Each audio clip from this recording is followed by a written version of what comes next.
I awoke multiple times throughout the night. Some part of me still couldn't believe this was actually happening. I couldn't really be fighting for my life, could I? It all seemed so surreal, like part of someone's vivid nightmare. I was staring up at the ceiling, contemplating my situation when I heard the door to my quarters open. Startled, I immediately sat up. It's only me. I'm sorry if I startled you. I squinted through the dim light. It was difficult to make out a face, but I knew from her voice that it was the captain. I was grateful for the darkness that obscured my disheveled appearance and the tangled mess of blankets strewn across my bed. Certainly would have fallen far short of the captain's exacting standards. What time is it? 0430 hours. I'm sorry for the intrusion, but I must speak with you away from the prying eyes of the other crew members. What about? Skipped dinner last night. Is it safe to assume you were together? With the Vogels. Yes. What did they want? Not that's any of your business, but they asked to swap information for the deletion game. And did you? Swap information? That's none of your concern. Even so, I just want you to be careful. I may not know you very well, but you should be aware that they probably aren't being completely honest with you. The Vogels are not to be trusted. I'll decide that for myself. Very well. But if you do decide to trust them, then you should be on your guard. You wouldn't want to wind up dead because you trusted the wrong person. I must go. If you need to speak with me again, ensure that it's after hours. I'll tell I to make my quarters available to you, should you wish to visit. I thank you. Now go back to sleep. You still have a few hours before breakfast. Before I could blink, the captain disappeared from my room, leaving me alone with my thoughts once more. Oh sure, sleep, she says. How could I possibly sleep knowing that the Vogel's offer might be nothing more than an elaborate ruse? Thought it was all set, that everything would be fine now that I had other people to work with. How hopelessly naive of me. After a few hours of restless sleep and some horrible dreams involving chewing my own teeth and insects crawling out my ears, it was finally close enough for breakfast for me to get out of bed. Note I still have an appetite after all that. The day held nothing but anxiety for me now. Today was the last day before the deletion game actually took place. For all I knew, I could be the one fated to die tomorrow. I walked down the corridors of the ship, gazing at the stars through the windows as I made my way to the dining hall, checking the map on my personal tablet every now and then to make sure I was on the right path. Suddenly, a pair of hands seized me from behind, grabbed me around the waist, and hauling me backwards into an unknown room. As soon as I was released, I spun around frantically to face my attacker. A man and young woman stood before me, enigmatic smiles painted on their faces. Staying there with her hands in her backpack straps, the girl with vivid blue hair seemed particularly proud of her handiwork. None of this seemed quite as pressing as the gleaming knife the man held in his hand. He took a few steps towards me. I see our guest has arrived at last. What do you want from me? The man advanced closer. I shrank back in fear as he flipped and caught the knife with a practiced hand. After a few tense moments, he offered me the knife handle. Care to do the honors? I'm sorry, what? Katashi made lemon tart. Tarte au citron, actually. They're the same thing. I usually don't encourage the crew to eat sweets before breakfast, but I think we can make an exception on this particular occasion. Please, sit. Katashi pulled out a chair at the nearby table and gestured for me to sit down. Once I'd taken my seat, Katashi carefully slid the plate of lemon tart toward me. The pastry was a lovely golden brown, and the lemon custard center had a gentle wobble to it. I gingerly cut 3 small pieces before handing the knife back to him. You don't want more? Katashi's a really good cook, you know. That's plenty big enough. You wouldn't want to spoil your appetite before breakfast, would you? Katashi quickly plated the pieces and handed out forks with the air of an accomplished chef. Fork in hand, Shizuka began to scarf hers down with great enthusiasm. I thought that something sweet might help soften the blow of our little kidnapping here. It certainly helps. I'm heroine, by the way. The name's Katashi Ikari. I'm the Everett's agricultural engineer. Hello, my name's Shizuka. I'm sorry?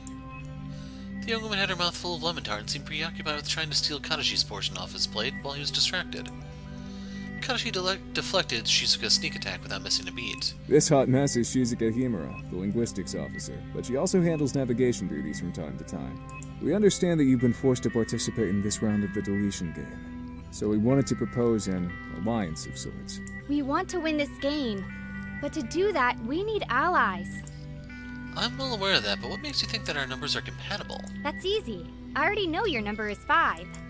How'd you know? Lucky guess. What, you really didn't know? Nope. ignore her antics. What we really brought you here to talk about was the game itself. Everyone's so preoccupied with finding a partner that no one's really looking at the bigger picture here. There's a better way to determine the loser. As a group. What do you have in mind? There's 10 cards, right? If we all came out and told each other our numbers, we could directly influence the results. 1 would pair up with 9, 2 with 8, 3 with 7, and 4 with 6. Then whoever was left with a 5 would be eliminated, right? We need to work as a team, the whole damn crew. This game isn't just affecting us. It's affecting the chances of every human being who's relying on us to finish this mission. Shizuka and I think our best option is to vote as a group on who we think contributes the least to the overall mission. The person chosen for elimination would be expected to voluntarily trade their card with another player, finishing the round with a 5. With everything out in the open, there'd be no need to backstab each other. But the person with the 5 card would still die. Maybe so, but I've already tried working the numbers from every angle. There are no loopholes, no cheats that would allow us to all move on. Trust me, I've looked. The best we can do now is decide as a crew who should be sacrificed. I hate what this game has turned us into. We all used to be such good friends. We're going to propose our idea at breakfast this morning, and the more supporters we can get, the better. We know that the captain is willing to support us. Now it's just a matter of convincing everybody else. You don't need to give us your answer now. Just think it over. I will. Hopefully the others will see that this is our best course of action. We should be trying to work things out together instead of fighting each other. If we can't refuse to play the game, we can at least play it on our terms. That does seem like the most sensible option. Alright then. We should start heading over to the dining hall before anyone notices our absence and begins to get suspicious. I followed behind Kadashi and Shizuka in a daze. As we made our way to the dining hall, I still wasn't sure what I was going to do. Once again, I found myself lost in thought. Nicholas and Beatrix had told me they had a combined total of 5. If they were telling the truth, I'd be safe if I teamed up with them. Shizuka and Kadashi knew my number but didn't seem interested in partnering up. Perhaps their numbers were incompatible with mine. And what about the captain's claim that the Vogels weren't trustworthy? She'd known them much longer than I had. Then again, she might be lying too. If I supported Kazuki and Shizuka's idea to vote on who should be deleted, then there was a chance that they would vote against me, declaring me the least useful crew member. I had only just gotten here, and they'd been fine for 2 decades without me. There was no way they'd consider me essential personnel. If we voted as a group, however, I could at least make a case for why I shouldn't be killed. I was young, smart, and if given enough time, maybe they would let me stay and prove myself. It would certainly be a lot fairer than leaving it to chance or skill at some stupid party game. I jerked at the unexpected sensation of a hand on my shoulder. We're here. I've been staring at the floor rooted to the spot in front of the dining hall. Right, thanks. Kadashi, Shizuka, and I made our way inside. Everyone was already helping themselves to a buffet of... I don't remember what that was. I think I looked it up too. Fresh fruit and porridge. We grabbed a bowl of banana and whatever it is with some chilled milk, sat down in one of the empty seats next to Sora. Good morning. Sleep well. Fine, thanks. Wasn't really in the mood for pleasantries, so I returned to my... thing. Sora seemed content to leave me to my thoughts. By and by, the table was filled with empty bowls and fruit peels. Amid the idle breakfast chatter, the captain rose to her feet at the head of the table to address the group. A sudden hush fell over the room as all eyes turned towards her. No doubt many of you are anxious. There's little I can do to put those feelings at ease. All I ask is that you treat each other with respect, as fellow crew members of the Everett. We are the best humanity has to offer, and as such, we must hold ourselves to higher standards. The deletion game is brutish, but that doesn't mean that we have to be. If we're the best humanity has to offer, they were doomed anyway. Just saying. Fight fairly, play honorably, and have faith that we will overcome these trials. Captain, may I speak freely? Please. As the captain said, we are the Everett's crew. We must remember that we have a greater purpose here. To find a new home for humankind. We have a duty to the human race to see our mission through. And to do that, we need to make sure we have the crew that is best qualified for the job. Shizuka has created a strategy that allows us to vote on the loser of the game. It's pretty simple, really. First, we discuss and vote on who should be eliminated. Then that person must swap cards with number 5. Everyone else would then pair up with their corresponding numbers to make 10. 1 with 9, 2 with 8, and 4 with 6. If we agree to this plan, everyone would need to be involved in the discussion, and be willing to sacrifice themselves in the event that they lost the vote. It's certainly not a perfect plan, and at the end of the day, we'd still be sentencing someone to death, regardless of how we arrived at that decision. But it would get the job done. That's ludicrous. Why would anyone ever choose to cooperate if they lost? Is this even allowed? Wouldn't Dai protest? I do not believe that this plan contradicts any of the game's rules. The rules of Make 10 do not prevent disclosure of numbers or coordinated pairings. I'd rather not. Nicholas and I are doing perfectly fine on our own. Don't think you can drag us into your petty little scheme. We see right through it. You're just trying to expose everyone's numbers so that you can screw them over. I have to agree with my sister on this one. We'd also be putting ourselves at considerable risk, given the fact that we are the only profession on board that has 2 officers. Everyone here is important. There's no way I could ever choose between my friends. So we're gonna choose not to support it?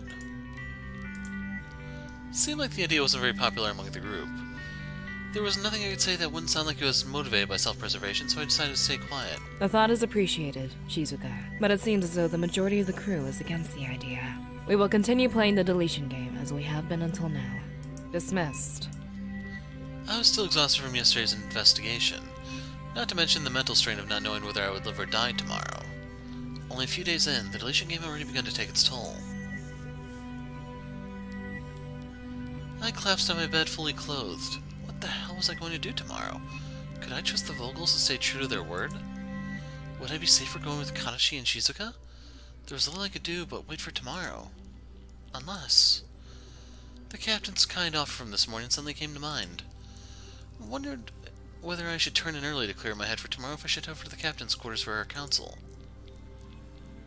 So we're gonna go to her quarters. If anyone could help me, it was the captain. When she visited me early this morning, she had a gentleness about her that I hadn't seen before. For whatever reason, she genuinely seemed to want to keep me safe. It can't do any harm. I swung out of bed, exited my quarters, and moved quickly down the corridor. I didn't particularly want to be seen visiting the captain at this hour. Might suggest something untoward. Reaching her door, I buzzed her intercom. Come in. The captain's room had the same basic layout as mine, but hers looked much more comfortable. Had a distinct lived-in feel, whereas mine still looked sterile, the room of a stranger. The captain was sitting on the sofa reading something on her digital display. She folded the tablet shut on her lap as I approached and sat down next to her. I'm glad you came over. I needed to talk to somebody, I don't know what to do. This hasn't been an easy situation for any of us.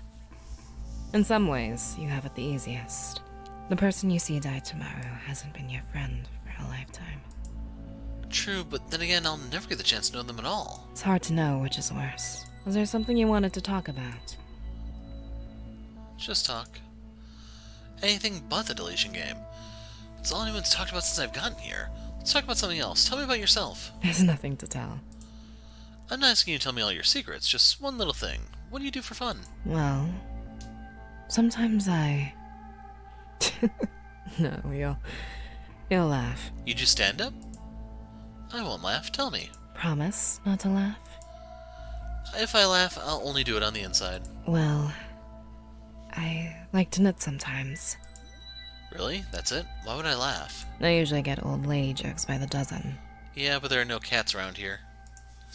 I think it's cool. Katashi spins leftover wool into yarn for me, and I use it to make, well, whatever I want, really. Scarves, ties, gloves, blankets. I find it relaxing. No responsibility, no pressure. Just me and some yarn. Do you take requests? I'm sorry? I don't really have any comfortable clothing. I only have this uniform and a pair of pajamas. It was just a thought. I have been meaning to try out a pattern for a long-sleeved sweater vest. If you need someone to model it, I'd be happy to volunteer.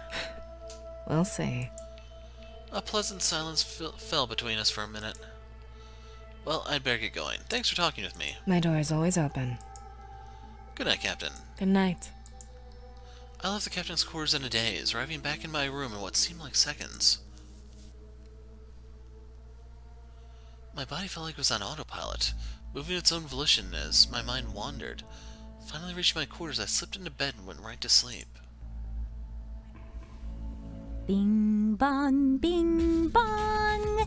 It's time for all competitors to wake up. Alright, I'm awake already. Bing bong, it's time for all competitors to wake up. How do I turn you off? Well, if you must know, disassembled computer parts put me right out of the mood. Whips and leather, on the other hand. That's not what I meant, and you know it, Di. How do I turn the alarm off? The magic word is banana. Banana! Command accepted. Alarm shutting off. Di did a poor impression of a robot, bending her arms and moving them up and down in a still fashion. Her impression was emphatically concluded by her impression of shutting down, complete with a crooked neck and her left arm swaying at the elbow. It looked like an old-fashioned dance move my father would have pulled off. That is to say, it was a poor show. Are you done? Good morning. Uh-huh. Well, it's that time again, folks. Fighting for your life has never been so much fun. Come join us in the dining hall. The second round of the deletion game is about to begin. I'll be there in a moment. Now, please leave me alone. You're pretty grumpy in the morning, you know that? Has anyone ever told you that you're not much of a morning person? Right before I shot him. Di huffed audibly and then zapped out of the room. Quickly made my way to the dining hall, only to find that everyone else had already assembled. Here's the slowpoke. You sure took your sweet time, didn't ya? Now that everyone's here, let the fun begin. At Di's exclamation, the surface of the dining table was overlaid with 4 holographic terminals, one on each side of the table. We all gathered close to a nearby terminal to have a look. The one before me had 2 distinct areas. On the left was a blank card. The right-hand side of the terminal was dominated by the outline of a hand. From this point onwards, transactions will take place in the dining hall.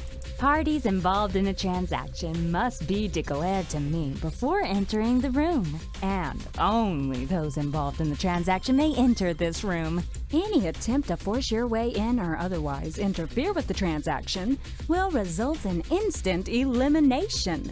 Once players have entered the dining hall, they must choose who will control the transaction by using the primary terminal. The primary terminal is the one in front of the phallic statue. Come on over and have a look. At the statue? Oh, she meant the terminal. We all made our way up to the primary terminal to verify Di's information. She wasn't lying. The left-hand side of the primary terminal contained an additional section with 3 choices labeled. Combine, trade, give. To use a terminal, you must place your hand on the holographic screen. Once your handprint has been verified, your card number will appear on screen. If you have 2 cards, both will appear. Oops, wrong button.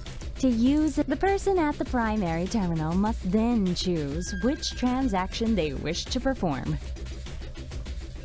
The players stationed at passive terminals can see which action is chosen, but are unable to see the card numbers of other players participating in the transaction. Results of a combined transaction will not be known until judgment phase. The only information that will be displayed is who you have combined with and the total score. Results of a trade or give transaction will be noticeable during any following transaction, as your card number or amount will have either increased or decreased. In order to make sure that no one can see your card while you are transacting, each terminal has thick holographic walls. No one can know your card number unless you tell them. After all, half of the fun has been watching all of you lie to each other. I am available outside of the dining hall at any time should you need me to repeat these instructions or answer any other questions you may have. You have 1 hour to complete your transactions. I wish you all the best of luck. Now clear out. It's time to get the show on the road. Di ushered us out into the hallway. Suddenly, all pretense fell away as alliances grouped together publicly to finalize their strategies. Kimiko and Yoshiki, Nicholas and Beatrix, Shizuka and Kadashi, Vladimir, Sora, and Melody. And there I was, staying alone. Needing to decide who I was going to pair up with and fast. Groups stood in staggered clusters down the length of the hallway, all keeping a watchful eye on the door to the dining hall. None seemed willing to make the first move. Abruptly, Kimiko and Yoshiki broke off from the others and approached the hologram guarding the door. Yoshiki and I would like to use a transaction terminals die. Very well. This way, please. As soon as the two of them entered the dining hall, the door slid shut behind them. The audible click of the door's locking mechanism conveyed a clear message to the rest of the crew. We were not to enter under any circumstances. Everyone else was trying to finish their arrangements as quickly as possible.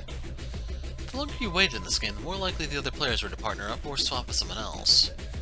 This was it, the moment of truth. I decided to... So if you want to see what our character looks like...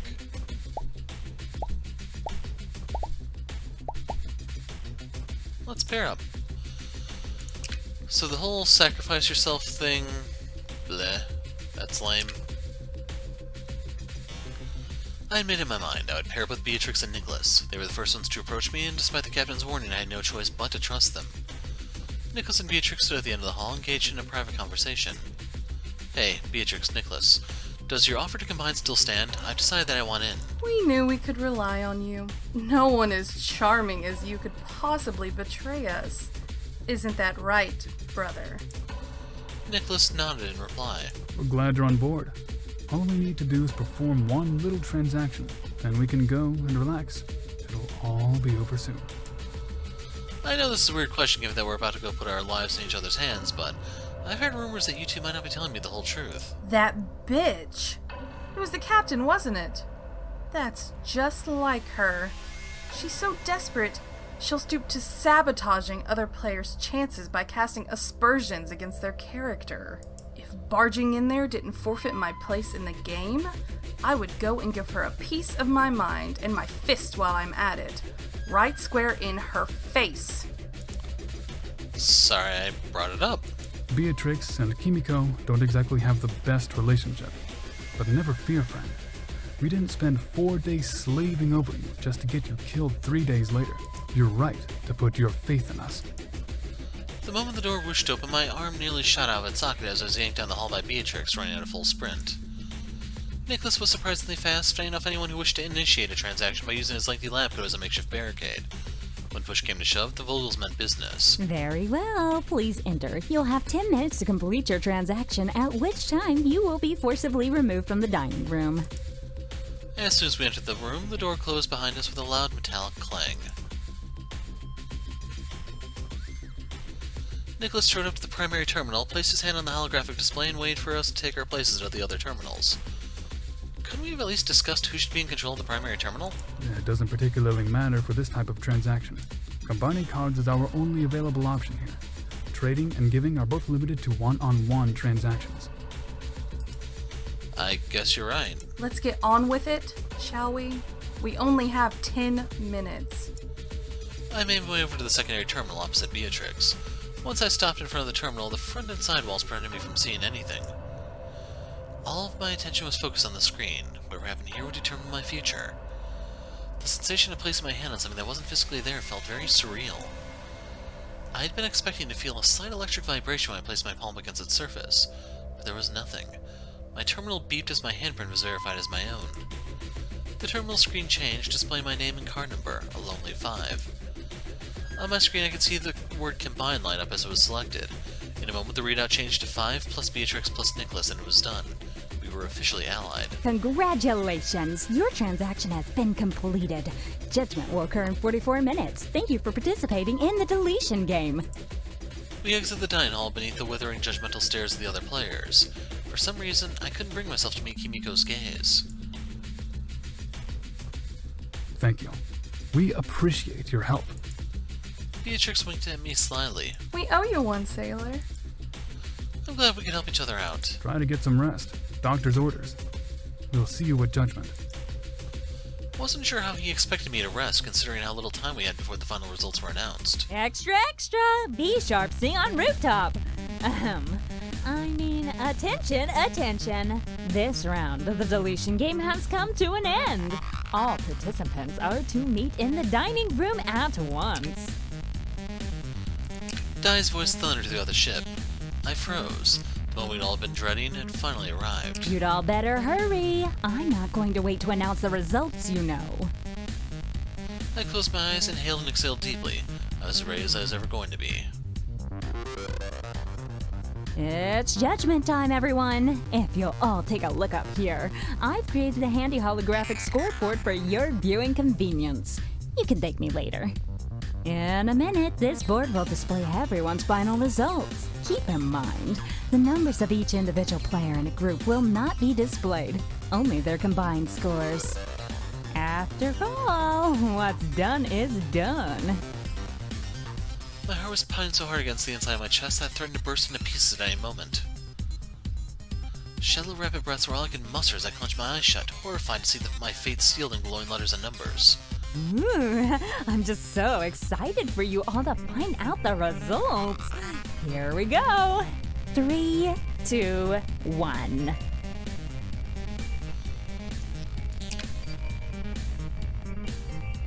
So, if you notice, the characters do have different numbers here.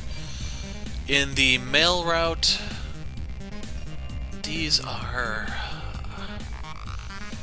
They were 2 and 3. The twins were 6 and 7. So let's see. We have 2 and 3 accounted for. So that means they have to be 4 and 6 now. 1 was Yoshiki, the captain was 9, Melody is 10 as you can see. So that leaves 7 and 8. That'd be the Vladimir and Sora thing. And since Sora has the 0, that means she had the higher card. She's sacrificing herself for Vladimir. Oh, thanks, science! I was safe! I was safe! Wasn't going to die. A tremendous wave of relief washed over me, despite Kimiko's warnings, trusting the Vogels had paid off. Beatrix, Nicholas, and I all had glowing 10s above our names. It wasn't until my eyes searched further along the scoreboard that I saw it. Sora had a 0. What is the meaning of this, Dai? You got our scores wrong. Why else would my wife have 0? Tell me this instant. Vladimir stormed up to the hologram, demanding an explanation. His once kind face was distorted with rage, a deep crimson color crawling up his neck as he hurled a string of expletives at Dai. Hush now, love. Let me explain. Mommy, what's going on? Why is Daddy yelling? Everything's fine, sweetheart. Oh God, this can't be happening. Not again. I won't let you take the person I love away from me. You'll have to take me apart piece by piece before I let you touch a hair on this woman's head. How dare you accuse me of cheating? You must play by the rules, human, and so must I. If you remember, she does cheat. It's not wrong, Vladimir. Please, honey, don't do this in front of Melody. Who did this? Did one of you trick her into doing this? I can't strangle the hologram, but I can still bloody well strangle one of you lot. Get the girl. Vladimir whipped around the room like a hurricane, threatening pain to everyone in the room. Vladimir, stop, please. Please don't tell me this is true. This can't be true. I can't lose you. All eyes were fixed on Vladimir, his fury gradually subsiding under the soothing influence of Sora's calming voice and tender I'm caresses. so sorry. Why? Why? His voice quavered, cracking slightly. It was a hurt voice, the voice of a You broken did this man. to Melody. I did this for you. For Melody. And for what's left of the human race. When we signed up for this mission, all those many years ago, we agreed that we would do whatever it took for this mission to succeed. After what happened to Charles, to your wife Amanda, to our friends. I never thought I'd be able to recover. Then one day, you made me the worst lamington I'd ever eaten. And then, all at once, I saw you clearly. That'd be the vodka talking. Between the late-night poker sessions and you letting me steal your chocolate rations, I realized that I loved you. And that I loved you for some time. But that doesn't change the mission. I don't care about the mission. Yes, you do. That's just the disbelief talking. You know that we still have a duty to this ship. That this is bigger than you or I. That's why I did it. I'm the most replaceable crew member. I've passed on everything I know to Shizuka. But you still have a job to do. Our little Melody. She's going to be a scientist, just like her father. And she'll pass down that knowledge to her children. And they'll do the same to theirs. You're still necessary to this mission, my love. I can't do this without you. Please, don't do this. You can. You will. For Melody's sake. Vladimir wrapped his arms around his wife and hugged her close to him. In that tender embrace, Vladimir conveyed the depth of his love for his wife in a way that transcended all words. He clung to her so closely, so desperately, that it was painful to watch. It was impossible to shake the sensation that we were intruding on an intensely personal moment. Mommy, what's going on? Sora scooped Melody up in her arms, bringing her to rest up against her hip. I'm sorry, sweetheart. I have to go away. But Daddy will be here to take care of you and keep you safe. Okay? I don't want you to go. I know it's going to be difficult, sweetie. But I'm sure that one day you'll understand. Aw, aren't you guys just the cutest? But that's enough of that. Time is money, people. It's time to spin the wheel of fatality. Woo! With a flourish, Dai conjured a sizable holographic wheel split up into labeled sections. I barely managed to read them all before Dai passed judgment. Gravity, airlock, oxygen, incineration, and spacewalk. Each one sounded more ominous than the last. Within seconds, Dai gave the wheel a hefty spin and the sections of the wheel blurred into one another. My eyes were fixed on the wheel as it gradually slowed, ticking its way to a standstill as the arrow circled the dial, finally coming to rest on Incineration. No time like the present. Let's head on down to the furnace room, shall we? Can't I just have a few more minutes with my family? No. Move it, sister. Everyone, follow me. As you'll remember from last time, attendance at executions is mandatory for all players participating in the deletion game. Come along now. I will not allow Melody to watch. I absolutely refuse. I must agree, Dai.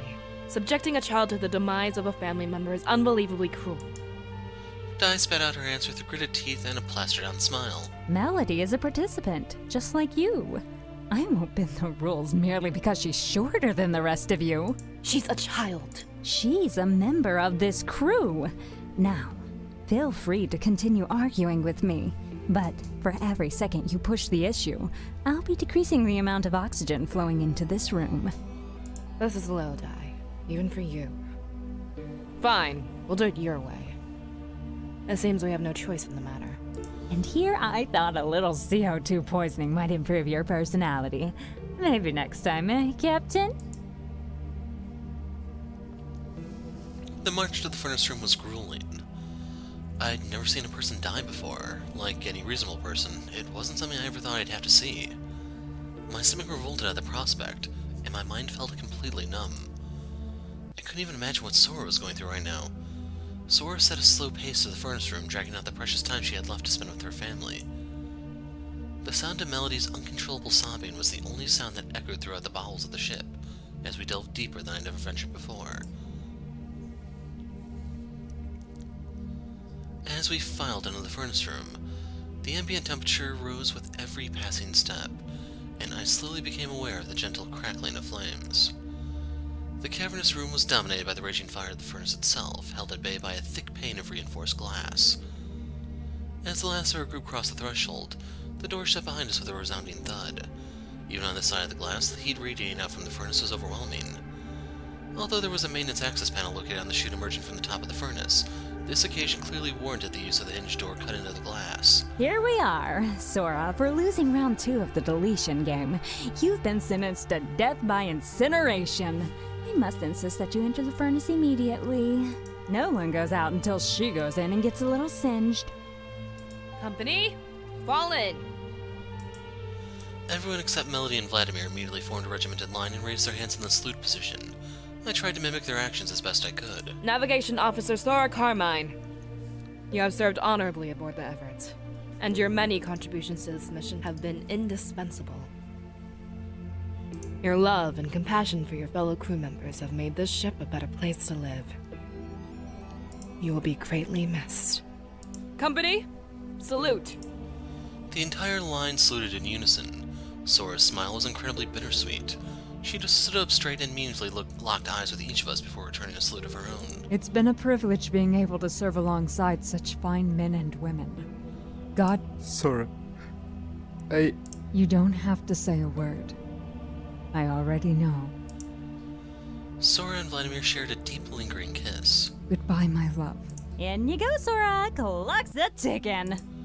Sora crouched down face to face with Melody, who was clutching her father's lab coat tight in her fist. Melody's face was lined with tears, which continued to flow freely. Now, Melody, I need you to do something for me, sweetheart. When I step in there, I need you to close your eyes and not open them, no matter what. Do you understand? Don't open your eyes, sweetie. Okay. Listen to your father. Be a good girl. Love without measure. I love you, Melody. You're the light of my life. And I hope that one day you'll understand and be able to forgive me. Always remember that I love you. Always. Sora hugged her daughter one final time, kissed her on the head, forced a smile, and stood up. I'm ready, Dad. About time. I could feel the searing heat on my skin as Sora opened the door to the furnace and stepped inside, shutting the door behind her. Mommy, don't! Melody rushed towards the glass, banging her hands against it in desperation as if it had only just struck her what was about to happen. The blaze licked at Sora's ankles as she bent down and smiled comfortingly. It's okay, sweetie. Everything will be fine. Close your eyes, honey. Come back! Melody stood dejected. Tears cascaded down her cheeks, and onto the floor she stood watching her mother numbly. The tongues of flame had begun to blacken the navigation officer's uniform, causing violent blistering welts to break out on her exposed skin. Close your eyes. Melody, close your eyes. Vladimir, make her close her eyes. Please. Vladimir bent down and forced Melody to turn away from her burning mother's visage. Smoke poured off of Sora's scorching body. Animalistic howls racked her body as she shrieked, unable to bear the pain any longer. Melody, honey, look at Daddy. It's okay, honey.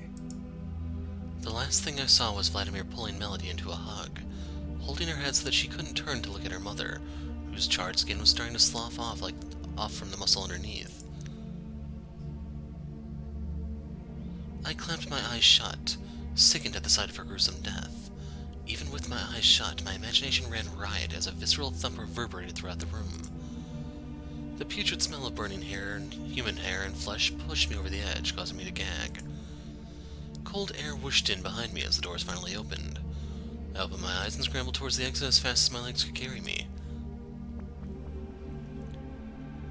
We all spread out in the corridor, eager to get some breathing room after the horrific execution we just witnessed. Beatrix and Nicholas held each other for emotional support. Shizuka knelt nearby, her body racked by irregular spasms, holding down the contents of her stomach through sheer force of will. Poor Vladimir. Even though his face remained drawn and his eyes were bright red from crying, he was still doing his best to hold it together for Melody. No matter how hard Vladimir tried to comfort Melody, however, she remained inconsolable, screaming and thrashing him in his arms in futile protest against her mother's cruel fate. One by one, we left the two of them alone, unable to endure the sight of their anguish any longer. As we left the area, a voice taunted us through the intercom. The next round of the deletion game begins in 24 hours. Sweet dreams, everyone!